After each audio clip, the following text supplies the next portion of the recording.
day. Memories matter, right? So in the United States, we're hearing conversations about Black Lives Matter. Around the world, we're hearing other similar movements.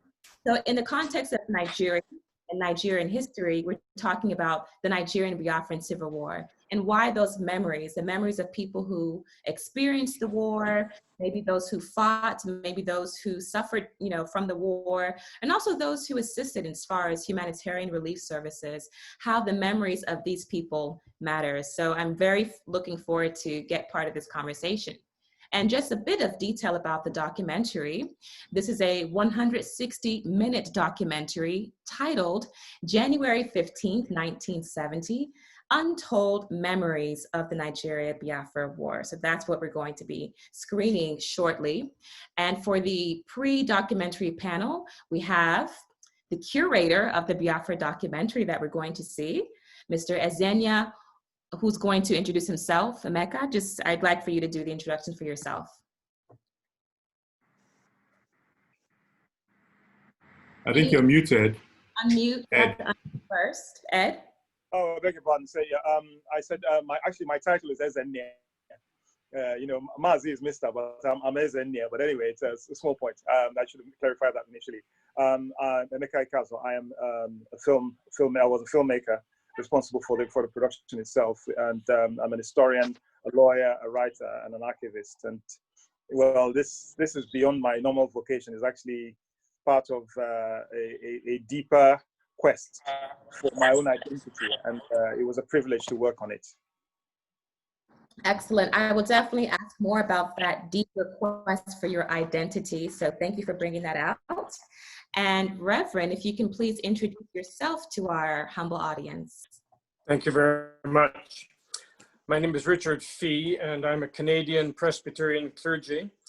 I had my first assignment when I was posted to a parish in Nigeria under the Presbyterian Church of Nigeria, and I worked in an area called Ikwo and in Esa outside of Abakaliki. I spent 6 years there, and then I was transferred to Aba in Abia State, and I served as the Deputy Clerk of the General Assembly there. From there, I've returned to Canada after 16 years in Nigeria, and I started working for our church in the area of international relief and development, involved in providing food assistance, medical, agricultural. Thank you so much. Great mommy for me. Around the world. That was my professional life until I became the moderator and general secretary of the denomination. And I've retired about 3 years ago. Excellent. Thank you. Thank you so much. What I would like to do in this very short time that we have, gentlemen, is to think about how to reach young people with this conversation. So young people are increasingly becoming more interested in Nigerian history. Whenever I tweet out things about Nigerian history, it gets retweeted a lot. So it's a trending topic. We're seeing a lot of Twitter handles that explore Nigerian history. There's IgboFacts.org, there's NigerianHistory.org, there's the Nostalgia Project. So young people are becoming very fascinated to know more about the Nigerian history. So with this conversation, let's keep in mind that we're trying to reach the millennials, those who were born 1980 and after that, right? So in that context, gentlemen, can you please just briefly phrase, what is the Nigerian-Biafran War? So I don't want a textbook definition, just to capture it, just give us like a tweetable capture of what this war was and what it still is. Mr. Fee, I'll start with you. That's a big one. In the context of the Biafra in Nigeria, it was an aspiration on behalf of the Igbo people to achieve full recognition within the Federation of Nigeria. And I think there was a feeling of not being fully part and parcel of the Nigerian mosaic. And in the dynamics of the 1960s, there was a lot of violence, and people were constrained to resort to violence, and that resulted in the Biafran War. Thank you. I like the word that you used, aspiration. I'm going to ask a bit more detail about that later. But Mr. Ed, how would you briefly capture in a very tweetable description about the Nigerian-Biafran War? What was it? What is it? A tragic and largely unavoidable conflict, for which till date there has been no resolution in physical, moral, and ethical terms, and even broadly in historical terms. There's so much more that you could cascade from that, but I think that really is, it encapsulates the whole ethos and the whole in the universe, the whole conceptual universe of that conflict. And do you feel like your identity is tied to that tragedy? And why was it so important for you to discover your lineage, your heritage to this tragic, as you said in your words, identity? Okay, this is linked to the whole concept of memory, which is, obviously the source of our conversation today. Let me put it this way. I know, on the Nigerian Nostalgia Project, people post their baby photographs and so on and so forth. I have none. I have no photographs of myself before 1968. You know what I mean? Before 1968, I have no photographs of myself. I'm sorry, I've lost my screen. I have no photographs of myself before 1969, I should say. I was a baby, none. My family, most of our family memories were left at our flat at Garden Avenue when we fled with everybody else in September 1967. So my memory was completely erased. So there were also issues within my family. I could never understand, like I told this story at the screening. I remember walking into our kitchen in 1970. My mother was sitting down in the kitchen, and she was crying.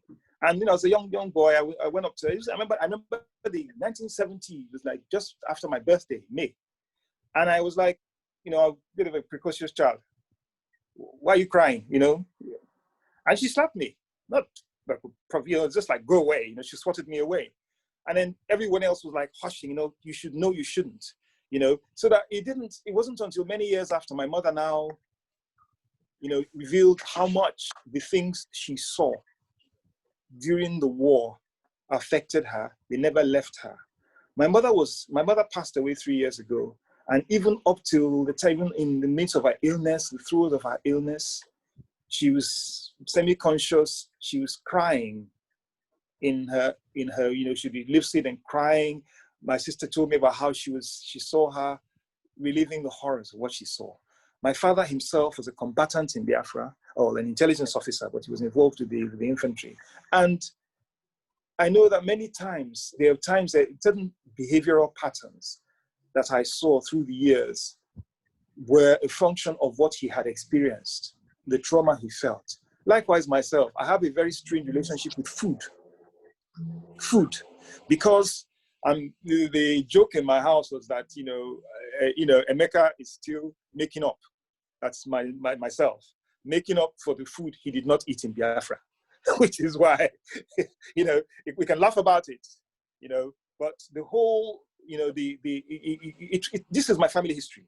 And understanding, as Achebe says, where the rain beat you, involved going back to some of the seminal years of my life. And my family's, my family was a young family then, my parents, were not that long married. And it's influenced the trajectory of our family life. It did not always negatively, but certainly the impact was there. So making this film was important for many reasons, not just for me, because I was one of millions of people who experienced the war, albeit children, but who had parents who were adults and had to basically face some of the worst that human beings could face, for most tragic human beings could face. So in short, without my going into too much, because this is a subject that pushes me into long, prosaic delivery. So, but I would say that this is why it was important, to gather memories, because this is not about us doing another documentary where we say, okay, yes, so therefore this is our opinion. No, this was about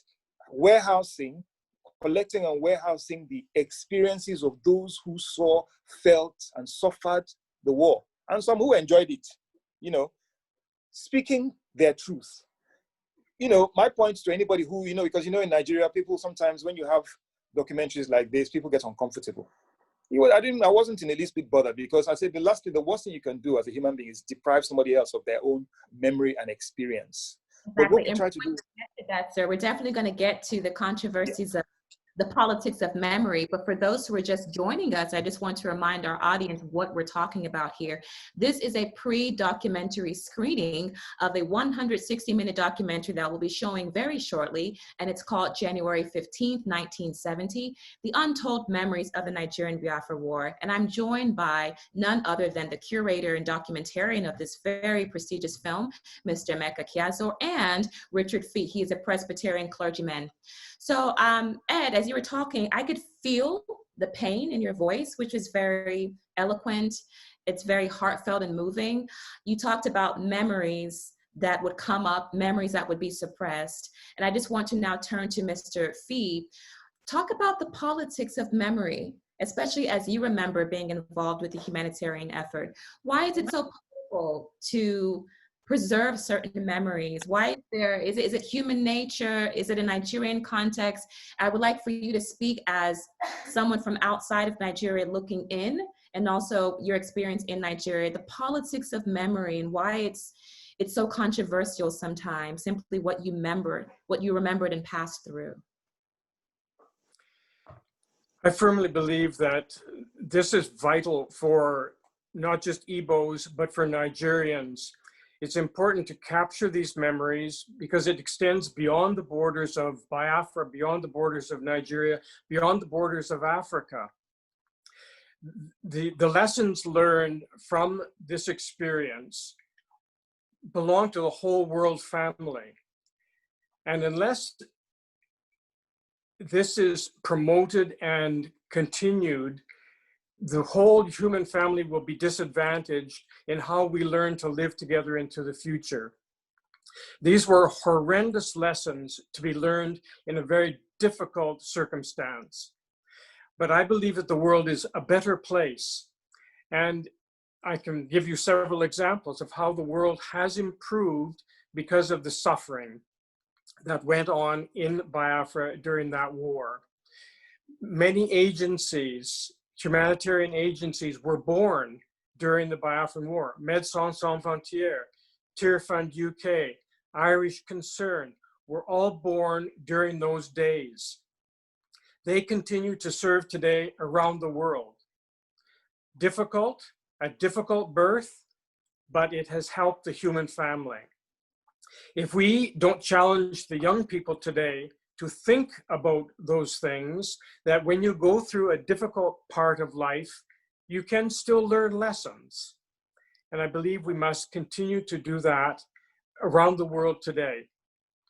And it would be sad if the absolute first international humanitarian crisis, which was the Biafran War, and we should remember that the Biafran airlift remains the largest civilian humanitarian emergency aid undertaken in the world, even up to today.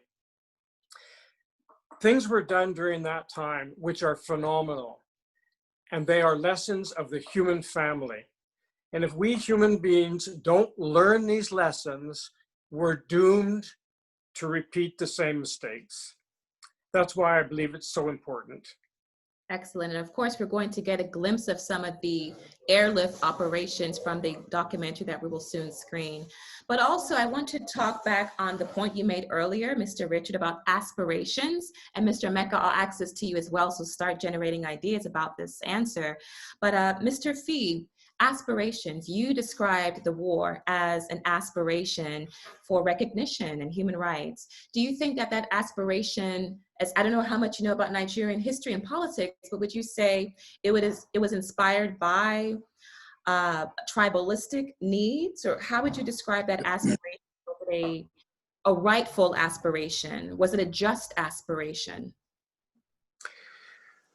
We all know the history of how Nigeria was formed.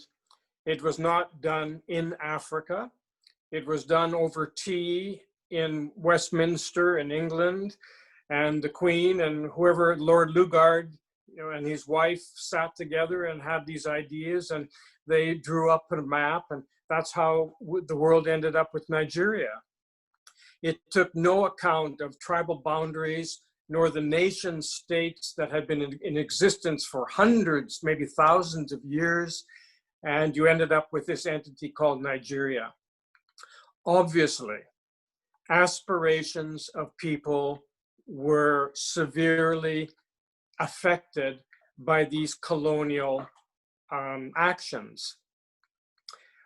It's difficult to go backwards in history and start all over again. So you're left with the reality. And so the aspirations of people living in any entity have to be taken into account.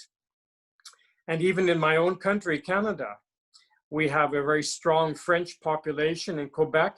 And in 1967, they had an aspiration, many did, to separate from Canada. It was for that reason that the government of Canada could not see itself clear to formally do anything within the Nigerian-Biafra conflict. So these aspirations of various peoples are very much part and parcel of who they are. And they see things through different eyes. Very problematic. We have to learn to live together. Canada today is made up of hundreds and hundreds of different peoples who come from around the world. We believe in a mosaic. People trying to live together and sharing. Is that the model for the future? We certainly pray so. Nigeria has a different course to follow. And I think Nigerians must spend a lot of time sitting down and talking about their aspirations. Excellent. Thank you so much for making a reference to the Berlin Conference, to Nigeria amalgamation. That was great. Thank you for that mini history lesson. Mr. Emeka, what do you think about aspirations? The aspiration to have Biafra, was that a just aspiration?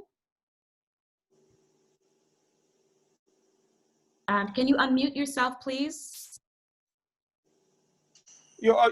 Sorry, apologies for that. Yeah, I mean, Richard makes, he introduces the subject. It's a very complex issue.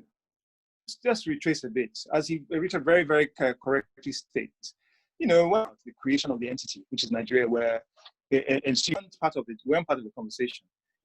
Berlin, it was an impetus by Adolf Wurman, an industrialist trading in Africa, who said, listen, told the German government, better call all these people together, all of the European powers, let's sit down and see how we can divide the rivers. It was about the rivers.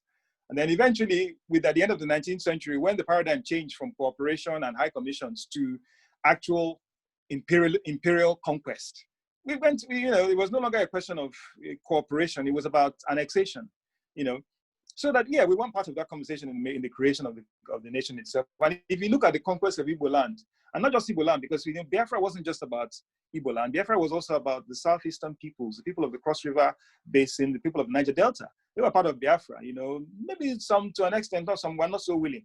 But the reality is that when the conquest took place between the years between 1879 and 1906, 1909, because even when the protectorates were created, the people had not been consulted. In fact, they didn't even know that they were now part of British territory. By many parts of Igbo land, Ebosi, my hometown, were being attacked by the Royal Niger Company in the 19th century, towards enforcing imperial conquest that, because as far as they were concerned, we own this place. The people didn't know that they were owned by anyone. Anyway, that aside, when we eventually came to terms with the fact, look, there's a new sheriff in town, what do you do? As the Lagos Weekly Record said, the Maxim gun inspired great respect. Blood and steel and iron created their new empire. We as Easterners, we adjusted.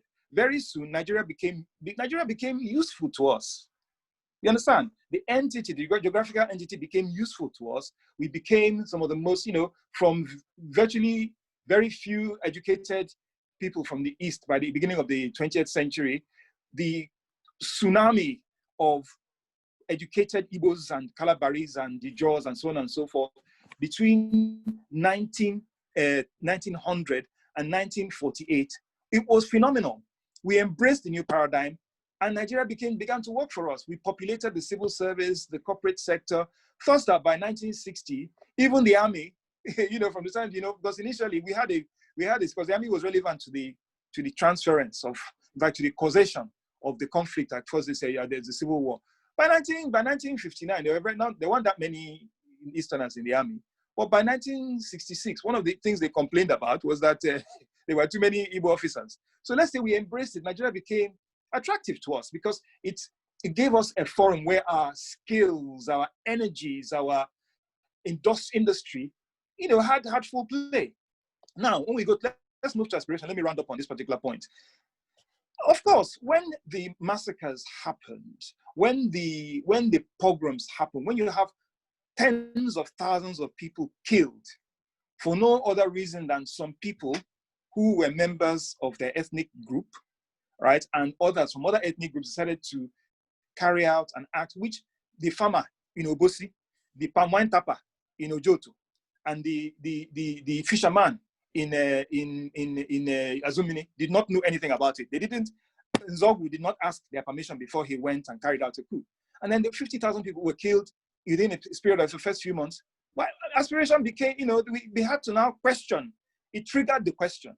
So as for, there was no question that the secession, or should I say the move to secession, was inevitable. It's a reaction to injustice. There was injustice, there was genocide. People were killed, people were tortured, people suffered. There was no human being with any common sense who would want to stay in a place where they either feel as if they're not wanted or they're hated so much that they have to be exterminated. So Biafra was a cry of pain. Now, the question as to whether the war could have been avoided is a separate issue. But the move to secession, the push to secession was a cry of pain. Now, wiser heads, not necessarily on the Biafran side, everywhere could have averted that. Sadly, it didn't happen. Excellent. And what you've said, I was able to pick up so many tweetable quotes there, but the one I want to highlight for anyone watching, if you want to tweet something out, please tweet this. The push to secession was a cry of pain. Thank you so much for those very poignant words, Mr. Mecca. We only have about, I would say maybe 15 minutes left before I have to open up to the audience for Q&A. In this very brief time, I want to do two things, if we can do that. Number one, I want us to make a case for young people, young Nigerians, young Africans to be interested in history. And then also I want us to briefly promote our work. What are we trying to do? How are we working in our own space? So the first thing here, Mr. Mecca, you have a young graduate of University of Lagos, 27 years old. Why should that person take an interest in having some knowledge of the war? Why? Why should young people care, especially in 2020? Can you just briefly make a case for that? Okay, look, it's very simple. Even if whether the graduate is from Okitipupa, or the graduate is from Zaria, or the graduate is from Ebonyi State, the war was one of the most far-reaching events in the history of Nigeria, which had impact on not just the East and Igbos and these people, but also on the sociological, socio-political framework of Nigeria. Even things as simple as crime. Young men with lots of guns in their hands marauded the streets of Nigeria after the war. You know what I mean? Its impact, the robbery and arms tribunals came after the war. You look at the disenfranchisement of a certain group of people, and you look at the neo-secessionist movements, and you wonder, why are they making noise? What's their problem? You may say that if you don't know where these problems started, and I'm not just talking about secessionist movements in Biafra or the old Biafra in Eastern Nigeria. There are secessionist movements all over Nigeria. When you want to understand why these things happen, because it impacts you, you understand? You have to go back. If I can push back, how does it affect the price of bread at the market? If Davido is entertaining my life, I may feel Davido has more of an impact in my life. Why the Nigerian-Biafran War? Please explain that to a young person in Nigeria. It's very simple. For you to understand why Davido is entertaining your life, but suddenly the Niger Delta militants have blown up the pipelines. You understand? The oil, such that the price of oil goes up, your economy is suffering. Davido is not able to get as many shows. It's impacting on your pocket. You understand? Then you want to understand, okay, what's wrong with these people? Why are they asking why are they asking to separate? You look at a case study for one of the most poignant examples of separatist movements, which was the Biafra movement. Use it if you say you're a student of history. Go and study it, and you understand why these things are happening. Because Davido at one stage, because I don't think Davido has played the show. since March. You understand? So some of these things that happen on the mainframe affect you. You understand? Fine, the COVID is not this thing. But then if there's conflict, God forbid it happens. Nobody wants that. But if there's conflict, you want to understand why these things happen. Because if you're genuinely interested in saying, look, our lives can be better, we can be better as people, it is important for you to look at some of the most serious conflicts in your nation's history that impacted on not just the people who were in the epicenter of the war, but impacted on the economy of Nigeria, impacted on the way Nigeria, impacted on the way the army saw itself, on the way the army ruled Nigeria and ruled everyone, on the 250,000 soldiers from 10,000 before the war, 250,000 soldiers after the war, they were afraid to demob them. People were getting flogged on the streets, and you're wondering why, because there was a new paradigm, there was a new mentality, the mentality of power, which impacted on everyone. So yes, it's important to not just study the exact events, but also this from major crises in a nation's history. And the Biafran War is one of them. You're saying that young people in Nigeria should know about this war because the repercussions are still being felt today. And it's important for them to connect the dots present day and history. Is that correct? Is that the gist of what you're saying? You have summarized all I have been spouting for the last 2 or 3 minutes. Okay, and Mr. Fee, if you can take that question to the Western context, why would someone who graduates from the University of Toronto, why do you think that they should take an interest in what's happening far away in Nigeria, something that happened 50 years ago? Can you make a case for that? Nigeria, I believe within the next 30 years, will be the third largest concentration of human beings on the face of the earth, surpassing even the United States by population. Okay. Nigeria, in fact, we are noticing it today. When the United States went through its recent immigration crisis with its present incumbent in the White House, those people who felt most constrained to get out of the United States and came across the border as refugees, firstly, they were Haitians. Secondly, they were Nigerians. The numbers are increasing. Even people who get permanent residency in Canada from Nigeria are climbing.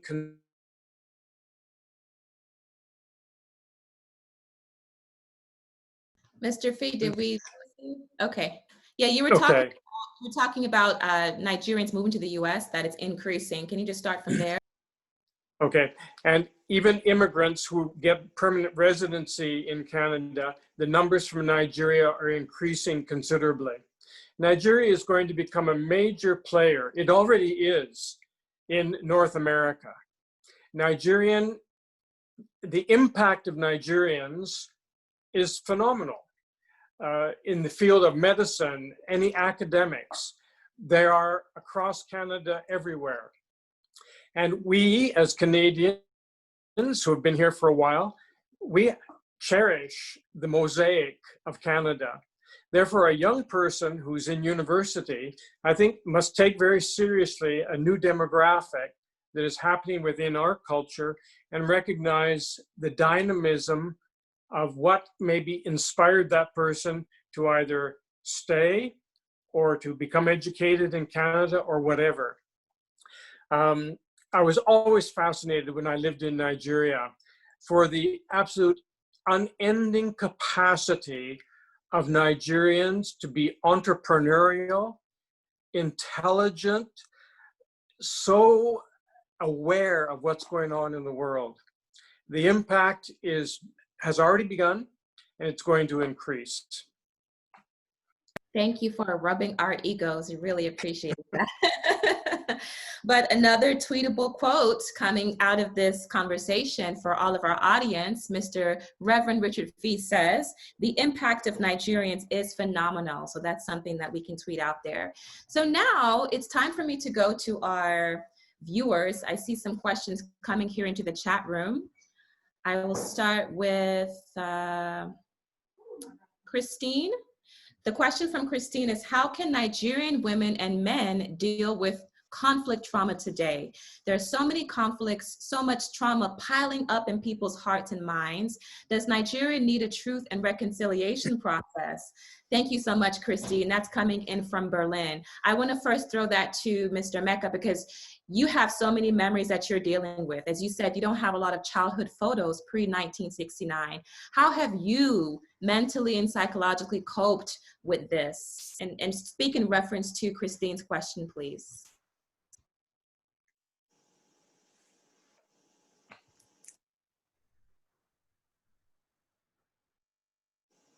It's not a question of not having a lot of photos before 1916. I have no photos, none, because we ran out. You know, the bombs were landing in Enugu. We ran out of I ran out of the house, and we ran out of Enugu in a pile into a car and left. And we left everything. And by the time we came back, everything was vandalized, burnt, thrown away, or destroyed. Anyway, so how have I dealt with that? It's by asking questions. For a long time, we didn't talk about it.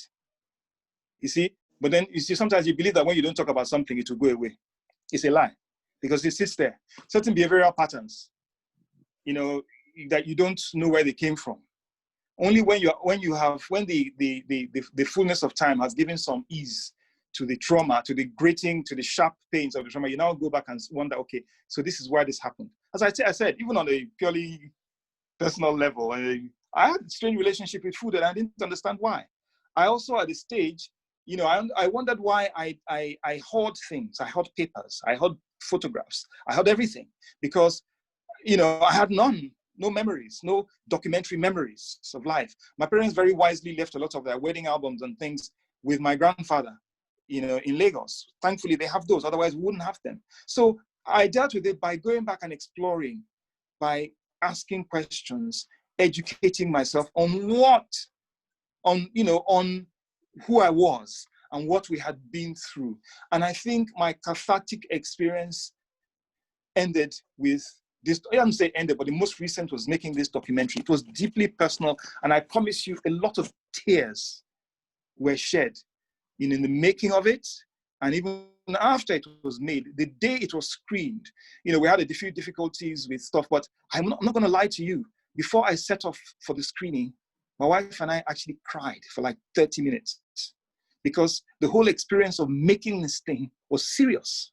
Okay, now as for how people can deal with memory, look, Nigerians, we have to learn, because for so long, the masters of our universe felt that by expunging those uncomfortable subjects, that you were keeping things. Obviously, they had personal reasons for that, but the reality is that a responsible adult has to go back and look at a problem. A responsible manager, governor, leader, look at a problem, deal with it.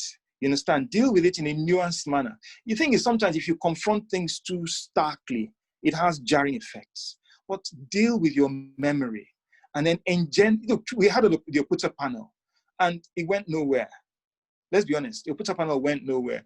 We actually need a genuine forum to sit down and look at some of the things that have happened, and moderate it in such a way that the normal polemics we have that you see on social media, my trauma is worse than yours, you know, the trauma competitions, you know, we justify genocide, we justify violence against others, even because they are not from us, because we were not the agents.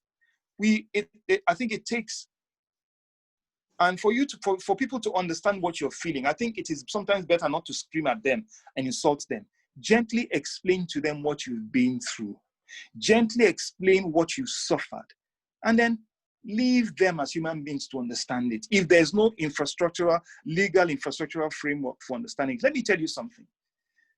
I interviewed a gentleman called Ogbueshi Fabian, Alban Ophili Okonkwo, and Mr. Fabian, who was at Asaba. They were victims of the Asaba massacre. Alban said one thing. He says, we don't actually need an apology. We just want the justice of inquiry. For you to please tell us why you massacred our people. If you give us a good reason why you massacred our people, then maybe we will be the ones to even apologize to you. But please tell us why. We want the justice of inquiry. A very serious thing. And as I said, Fabian, I think just sent a question through, quite serendipitous, quite frankly. It was a huge moment for me in understanding the depth of trauma and the fact that it never goes away. Asaba massacre happened 53 years ago. It hasn't gone away for these people. Explore it. It doesn't mean we hate Nigerians or we hate other Nigerians. It simply means we've suffered pain. Hear us. Empathize with us. It will go a long way. And if we have caused you harm, let's talk about it calmly. If we need to apologize to each other as a people, in various collectives or exchanges across the collective, then we do that. But to deny people the right to rehash or rehearse their pain towards resolution is wrong. Very well said. And as a fellow curator, as a fellow creator, I'm so moved by the way you speak, by your passion. And it's so nice to see a gentleman as yourself so vulnerable. And I thank you for your vulnerability, for really putting your emotions out there, because that's really what it takes. We have to really just open ourselves, lay ourselves bare. That's part of a healing process. So thank you for sharing that with us. And just to rehash what you said for Christine, who asked that question, and also for people who are following us, what Mr. Mecca just said is that there is a trauma competition in Nigeria. I thought that was very interesting. We should all be gentle when talking about our historic experiences and our trauma. Let's have a nature of compassion and be nurturing when we're talking about these things. Also, it seems I'm getting that, yes, you feel like Nigeria needs to have a reconciliation committee because Oputa was not enough. Also, you said that we don't need an apology, but we do need inquiry, justice of inquiry. Very, very profound words. Thank you so much. And Mr. B, I just want to ask you the same question, but I want you to phrase it in the context of spirituality, because you are a clergyman and Nigeria is a very religious society. So when we're talking about mental health and trauma and conflict, how can we heal spiritually, and how is part of the healing process talking? How much is that part of the healing process? We in Canada are well known for our Indigenous healing and reconciliation program, and we believe it's vital for people to speak from their own experiences. I'll give you a Canadian example from the Biafran War. One of the 5 Super Constellation airplanes that Canada bought to fly in relief aid into Ule crashed.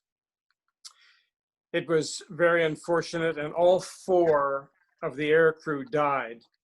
And they were initially buried at Ule, at the Anglican cemetery.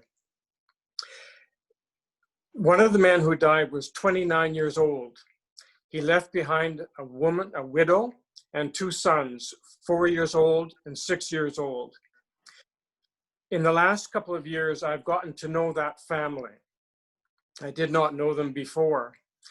And I've spoken to them about Nigeria, about Biafra, about their father flying into this African nation. And the one son explained to me, he said that his mother, 50 years after the fact, can still not mention it without becoming so emotional and crying. She never remarried. Both sons became firemen, which is interesting.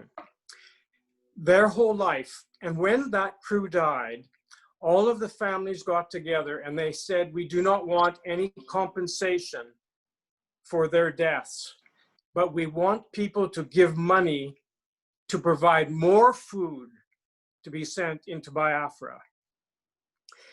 That kind of resilience, that kind of acknowledgement of our human condition, I think is the foundation of our spirituality. That's who we are. And that's one of the lessons that I believe we should not lose. And it's my prayer that the Center for Memories will honor all of the 37 aircrew who did die. There were 10 airplanes that did crash. And it would be sad if their memory is lost in all of this, because I believe they lived for a purpose. Many of them were spiritual. They did it because of their faith. Many did it because of their humanitarianism. And it is vital for us today, even for young people. Please, young people, remember this. Read these lessons of history, talk to these people, watch the movies, the documentaries, and understand what it is that motivates people to do anything in this world. We're living in a very cynical age, especially as you, Chika, are living in the United States. We're seeing the disintegration of a former empire. It's a very cynical time in the United States, and we need young people to get lessons of resilience and spirituality to keep living. Beautifully said. I just want to mention some tweetable quotes. You said, young people should read lessons of history, talk to people, and watch documentaries. Thank you so much for that. There's a question coming to you, Mr. Lee. This is the last one I can do because we're running very low on time. But a question for you coming from Chima Okechukwu in Abuja. You're asking, let me go back to the question. Mr. Lee, do you agree that the Biafra War ought to be treated as a pogrom, a genocide, and that the military generals involved on the Nigerian side, I'm assuming, should be treated as war criminals? If you can please speak to that in 45 seconds, I believe that you can. That's for me? Yes, Mr. That's a very political question. I believe to use hot button words and to raise the temperature of a discussion would not necessarily be helpful at this time. However, I do believe people should sit down and talk and heal and be restored, and shy away from the heavy-handed words that sometimes will frighten others away. But in our common humanity, come together and simply talk. And if someone wants to do some research on what you've put together, where can they find your collections of the war, Mr. Fee? The best two places in Canada are actually, firstly, in the Presbyterian Church in Canada's archives. We have an amazing collection from this period of time, and from the National Archives in Ottawa, where a lot of the documentation of the Can-Air relief was deposited. Excellent. And also your work is there as well, correct? It's being collected as we speak. Excellent. And Mr. Emeka, where can people find your work? Besides this documentary, where can they see your history of the war?